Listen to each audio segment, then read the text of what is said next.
Assalamualaikum warahmatullahi wabarakatuh. Perkenalkan, di sini saya Ida Gustiawati, mahasiswa program Profesi Nurse Stika Surya Global Yogyakarta. Di sini saya akan memberikan edukasi tentang stroke, di mana untuk stroke itu sendiri merupakan penyakit atau gangguan fungsional otak berupa kelumpuhan saraf akibat terhambatnya aliran darah ke otak.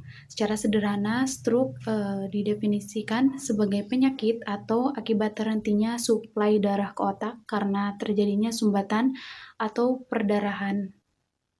Untuk penyebab stroke itu sendiri ada 4. Yang pertama adanya trombosis atau bekuan darah di dalam otak.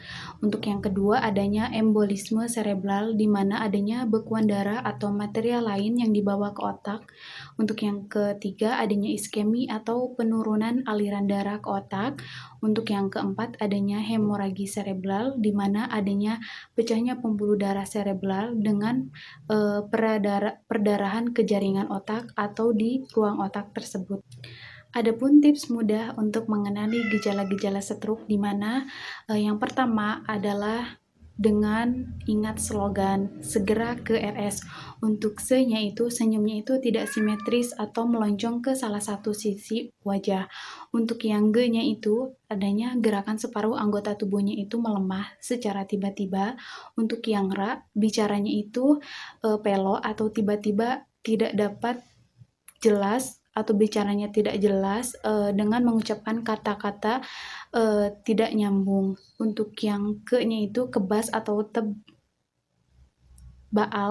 di mana adanya kesemutan atau kesemutan di separuh tubuh. Untuk R-nya itu rabun atau adanya gangguan pandangan atau gangguan sensori mata. Untuk yang S-nya itu sakit kepala secara tiba-tiba dan tidak tahu kapan itu terjadi.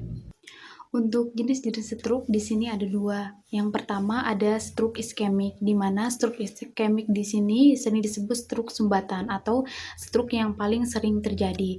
Stroke iskemik itu dibagi 2, ada stroke emboli, di mana stroke emboli di sini adanya bekuan darah atau flak yang terbentuk di dalam jantung atau pembuluh arteri besar yang terangkut menuju ke otak. Untuk stroke trombotik, di mana adanya bekuan darah atau flak yang terbentuk di dalam pembuluh arteri yang mensuplai darah ke otak. Untuk yang kedua yaitu stroke hemorrhagic atau stroke berdarah, di mana dibagi 2 lagi. Yang pertama adanya perdarahan intracerebral, di mana pecahnya pembuluh darah dan darah masuk ke dalam jaringan yang menyebabkan sel-sel otak mati sehingga berdampak pada kerja otaknya itu terhenti. Penyebab sering terjadi adalah seperti hipertensi. Dan untuk yang kedua adalah perdarahan subarachnoid, di mana pecahnya pembuluh darah yang berdekatan dengan permukaan otak dan darah sehingga penyebabnya bisa berbeda-beda, tetapi biasanya karena pecahnya atau aneurisma. Nah, untuk faktor resiko stroke di sini ada 2. Yang pertama ada faktor resiko yang tidak bisa diubah seperti umur, jenis kelamin, ras tertentu, dan genetik atau riwayat keluarga.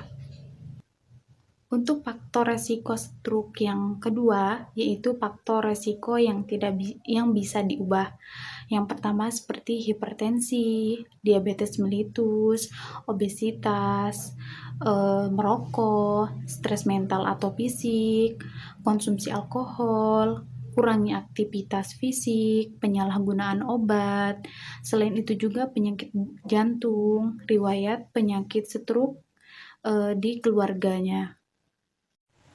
Untuk pencegahan stroke itu sendiri seperti mengontrol tekanan darah tinggi, berhenti merokok, dan menghindari asap rokok dengan mempertahankan berat badan yang seimbang, mengontrol kadar kolesterol tinggi, segera periksa apabila mempunyai penyakit jantung atau riwayat penyakit jantung dari keturunan atau keluarga sebelumnya, dapat mengetahui pengetahuan tentang stroke, mengurangi resiko diabetes, tidak mengonsumsi alkohol, dan dapat melakukan olahraga minimal 5 kali dalam seminggu dalam waktu 30 menit.